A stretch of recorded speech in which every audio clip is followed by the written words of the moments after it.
What happens if you ignore a rotator cuff tear? It tends to get worse over time. And here's why. If you just let it heal without doing anything, if you just rest and kind of ignore it, then the muscle imbalance that set up the rotator cuff tear to begin with tends to get worse.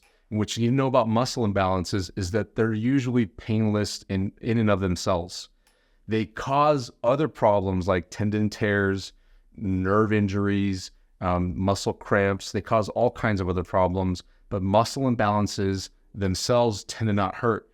In the rotator cuff, whenever you have a tear, the rotator cuff tendons pop out this way where my fingers are poking out, and they grab the ball and they pull it up against the socket. But if one's torn like that one right there, then you're not going to effectively pull the ball into the socket, which means the ball is going to drift off the socket slightly. Now, it's not going to dislocate, it's not going to shift the joint that bad, but it's going to be a small enough change to begin to irritate things around there, like the other tendons nearby, the cartilage in the area, the nerves in the area. It's going to affect the mechanics.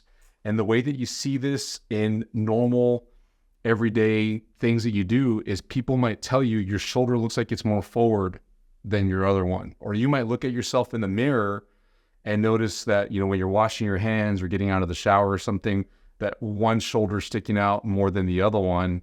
And that's literally because of that ball and socket position change that you're going through because of the muscle imbalance that's causing your rotator cuff tear. As time goes on, if that muscle imbalance is present, it begins to make certain muscles stronger and others weaker, and this begins to add more tension to the tendons in the area and just makes other tendons tear or causes other problems like labrum tears in the shoulder, biceps problems, the tendon, the biceps tendon that goes over here, that one can become injured, or you can even get nerve injuries that go up into the neck. Very often there's muscles up here in the neck, upper trap muscle specifically, that can get weak as a result of this problem out here, the rotator cuff tear, and it can cause arthritis problems in the neck, nerve problems in the neck, disc issues in the neck, and even problems all the way down into the hand like numbness and tingling issues, carpal tunnel problems, and they can all be connected to that darn little muscle imbalance that set up the rotator cuff tendon tear to begin with. If you want to know how to help your rotator cuff problem, there's a playlist of all our rotator cuff help videos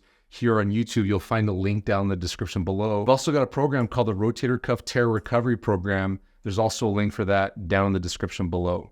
Hey, if this video was helpful for you, please like the video. Also share this video with anyone you think needs to hear this.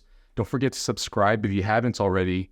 And please turn on our notification bell so that you get notified every time we release a new video, as we do every single week. Thanks so much for watching, and I'll see you in the next video. Bye-bye.